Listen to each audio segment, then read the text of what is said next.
Guys, കുറച്ച് ദിവസമായി നമ്മുടെ പേജിൽ കുറച്ച് വീഡിയോസ് ഒക്കെ ഇട്ടിട്ട്. അപ്പോൾ ഇന്ന് നമ്മുടെ സ്പെഷ്യൽ പരിപാടിയാണ് ചെയ്യാൻ പോകുന്നത്. ഇതുപോലെ ഒരു അബൈൻഡഡ് ആയിട്ടുള്ള ഒരു ഷോക്കേസ് മോഡലാണ് നമ്മളിന്ന് ചെയ്യുന്നത്. അപ്പോൾ ടുഡേ പ്രോജക്റ്റിന്റെ തീം എന്താണെന്ന് വെച്ചാൽ, ഒരു റോക്സിന് കീഴിൽ അബൈൻഡഡ് ആയിട്ടുള്ള ഒരു കാറിന്റെ ഒരു മോഡലാണ് നമ്മൾ ചെയ്യാൻ പോകുന്നത്. അപ്പോൾ അതിന്റെ പരിപാടി സ്റ്റാർട്ട് ചെയ്യാം. ഫസ്റ്റ് ഓഫ് ഓൾ ഇതുപോലെ ടെർമാക്കോളാണ്. ഈ ടെർമാക്കോളിൽ നമ്മൾ റോക്സ് പോലെ സെറ്റ് ചെയ്തെടുക്കുന്നത്, അതായത് ഷേപ്പ് ചെയ്തെടുക്കുന്നത്. അപ്പോൾ നമുക്കിത് ഷേപ്പ് ചെയ്തെടുത്തിട്ട് വരാം. അപ്പോൾ ടെർമാക്കോളിൽ നമ്മൾ ഷേപ്പ് ചെയ്ത് റെഡിയാക്കി എടുത്തിട്ടുണ്ട്, റോക്സിന്റെ ഒരു രൂപത്തിൽ റെഡിയാക്കി എടുത്തിട്ടുണ്ട്. അപ്പോൾ പാറ്റേൺ ഒക്കെ അതുപോലെ ചെയ്തെടുത്തിട്ടുണ്ട്. അപ്പോൾ അതിന്റെ പരിപാടി കഴിഞ്ഞിട്ടുണ്ട്. നെക്സ്റ്റ് ഇത് പെയിന്റ് ചെയ്തെടുക്കണം. അപ്പോൾ പെയിന്റ് ചെയ്യാൻ നമ്മൾ ഉപയോഗിക്കുന്ന നിപ്പോണിന്റെ ഗ്രേ പെയിന്റ് ആണ് യൂസ് ചെയ്യുന്നത്. അപ്പോൾ ഈ പെയിന്റ് ചെയ്ത് വെച്ച് നമുക്ക് വരാം. നമ്മുടെ റോക്കിന് നമ്മൾ പെയിന്റ് ചെയ്ത് റെഡിയാക്കി എടുത്തിട്ടുണ്ട്, ഒരു ഗ്രേ ടച്ച് ഒക്കെ ചെയ്ത് റെഡിയാക്കി എടുത്തിട്ടുണ്ട്. പിന്നെ ഡീറ്റെയിൽ ആണ്, നമ്മൾ കുറച്ച് പുല്ലും കാര്യങ്ങളൊക്കെ കൊടുത്ത് ഇത് ഡീറ്റെയിൽ ഇത് റെഡിയാക്കി എടുക്കണം. അതിന് വേണ്ടി ഒരു ഗ്രീൻ കളർ ഫാബ്രിക് പെയിന്റ് ആണ് യൂസ് ചെയ്യുന്നത്. അപ്പോൾ അതിന്റെ പ്രോസസ്സ് എങ്ങനെയാണെന്ന് നോക്കാം.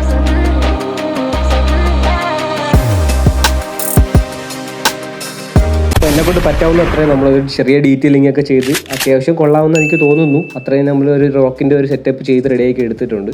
അടുത്ത് ചെയ്യാനുള്ളതെന്ന് പറയുമ്പോൾ നമുക്ക് ഇതിൽ നിർത്താൻ വേണ്ടി ഒരു വണ്ടി സെറ്റ് ചെയ്യണം. അപ്പോൾ റോക്ക് നമ്മൾ ഓക്കെ ആക്കിയിട്ടുണ്ട്. അടുത്ത് നമുക്ക് ഇതിൽ നിർത്തുന്ന രീതിക്ക് വേണ്ടി ഒരു വണ്ടി, ഇതുപോലെ ഒരു വണ്ടി ഇടണം, ഒരു കാർ സെറ്റ് ചെയ്യണം. അപ്പോൾ നമുക്ക് കാർ സെലക്ട് ചെയ്തെടുക്കാം. അപ്പോൾ ഷെൽഫിൽ നിന്ന് നോക്കിയപ്പോൾ ഷെൽഫിൽ അബൈൻഡഡ് ആയിട്ടിരിക്കുന്ന സെറ്റപ്പ് ഇരിക്കുന്ന ഒരു ഹമ്മറാണ് ഇരിക്കുന്നത്. അപ്പോൾ ആ ഹമ്മറിൻ്റെ അടുത്ത് നമുക്ക് എന്താ ഇതിൽ ഇതുപോലെ പ്ലേസ് ചെയ്യാം, ഇതുപോലെ നമുക്ക് പ്ലേസ് ചെയ്ത് വെക്കാം. അപ്പോൾ ഇനി ചെയ്യാനുള്ളതെന്ന് പറയുമ്പോൾ ഈ ഹമ്മറിനെ കുറച്ച് നമുക്ക് ഡസ്റ്റി സെറ്റപ്പ് ആക്കണം. അതായത് കുറച്ച് തുരുമ്പിച്ച്, ഇതുപോലെയൊക്കെ സൈഡൊക്കെ തുരുമ്പിച്ച്, പിന്നെ ബോഡിയൊക്കെ ഒന്ന് ഫെയ്ഡ് ആയിട്ടിരിക്കുന്ന രീതിയിൽ നമുക്കിത് ചെയ്തെടുക്കണം. അപ്പോൾ വണ്ടിക്ക് റെസ്റ്റി സെറ്റപ്പ് കൊടുക്കാൻ വേണ്ടി നമ്മൾ ഫാബ്രിക് പെയിന്റിന്റെ ബ്രൗൺ ആണ് യൂസ് ചെയ്യുന്നത്. അപ്പോൾ ഇതിന്റെ പ്രോസസ്സ് എങ്ങനെയാണെന്ന് നോക്കാം.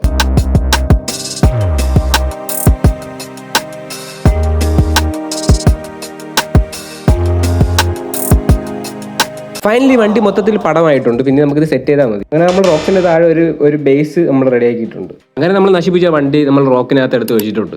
അപ്പോൾ ഇതാണ് നമ്മുടെ വണ്ടിയുടെ പരിപാടി. ഇത്രയേ ഉള്ളൂ. അതായത് ഒരു അബൈൻഡഡ് ആയിട്ടുള്ള ഒരു കാർ റോക്കിന് താഴെ നിൽക്കുന്ന ഒരു സെറ്റപ്പാണ് നമ്മുടെ തീം. അപ്പോൾ ആ തീം ഓക്കെ ആയിട്ടുണ്ട്. അപ്പോൾ എൻ്റെ തോന്നലെന്ന് പറയുമ്പോൾ നമ്മൾ ചെയ്തിട്ടുണ്ട്, ബെറ്റർ ആയിട്ട് ചെയ്തിട്ടുണ്ട് തോന്നുന്നു. അപ്പോൾ നിങ്ങൾക്കാണിത് അറിയാമെന്നുള്ള കൊള്ളാമോ കൊള്ളത്തില്ല എന്നുള്ളത്. അപ്പോൾ നമ്മുടെ പേജിൽ ഇതുപോലത്തെ വീഡിയോ ഇനിയും വരുന്നതായിരിക്കും. അപ്പോൾ എല്ലാവരും സപ്പോർട്ട് ചെയ്യുക, ഫോളോ ചെയ്യുക. അപ്പോൾ ഓക്കെ, ബൈ ബൈ.